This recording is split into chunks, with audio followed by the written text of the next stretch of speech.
Hello and welcome to Friday's programme. I'm Kylie Pentelow. And I'm John T. Messer. Coming up tonight between now and 6:30.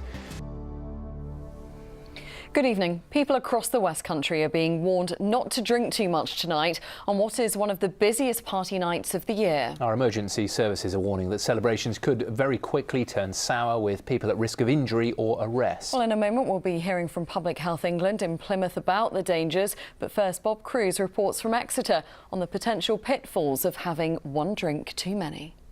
People enjoying themselves there. And a little earlier today we spoke with Richard Chidwick from Public Health England in Plymouth, and he told us the size of the glasses we drink from are part of the problem.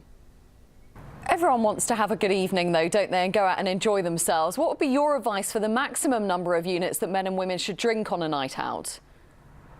Sort of indulge over Christmas, whether that is food or alcohol, and then they'll give up for January. Is it a good idea to sort of, as soon as we get to New Year's Day, give up the alcohol for a little bit? A Teignbridge councillor has been jailed for 3 years for attacking his wife with a wooden mallet. Douglas Hellier. The Bloodhound supersonic car will try to clock 500 miles per hour next autumn. It'll be...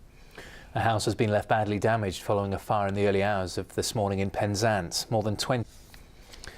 Next tonight, almost 40 youngsters a day are receiving counselling from the service Childline because of anxiety. The NSPCC says the number of cases they're dealing with is rising, with some children feeling so desperate they have panic attacks or even harm themselves.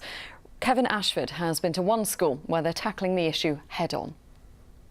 And you're watching ITV News here in the West Country with John T and Kylie. Thanks for joining us this evening. Plenty more still to come on tonight's programme before 6:30. And as far as your weather is concerned, temperatures are going to tumble away tonight, which means we're going to see more in the way of a frost. I'll have all the details on the weekend forecast for you in a couple of minutes.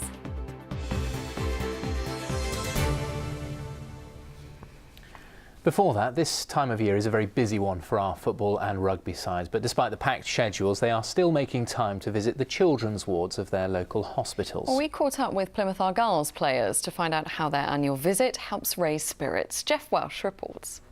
Well, Argyle will hope to move out of the League One relegation zone tomorrow when they travel to Rotherham. While Plymouth Argyle's under-18s are celebrating after producing the upset of the round in the FA Youth Cup. Their match with... And our sports reporter Jeff has joined us in the studio. Jeff, that's quite some result for those Argyle youngsters, isn't it? It is, and I love the line, you know, against men. Now, I don't want to be awful to the likes of people who watch Bod, the players any stick. Nobody's shouting abuse, that type of heat.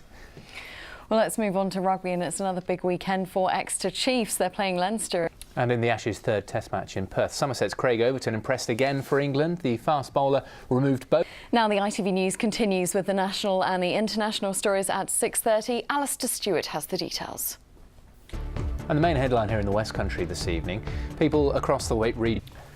Now, Daniel O'Donnell is one of the most successful recording artists ever to come out of Ireland. He's had consecutive albums in the UK chart every year since 1988, and his popularity shows no signs of waning. Well, his new festive offering has just been released, and he's been touring the country. And tonight, he's at the Plymouth Pavilions, and Nick Smith is there for us. So, Nick, you've managed to sneak in. What's going on there? Well, it doesn't show signs of stopping, and I bought some corn for Papa. Christmas pudding. But if you really hold me tight, all the way home you'll be warm. Thank you very much. And Daniel and David too, what a surprise.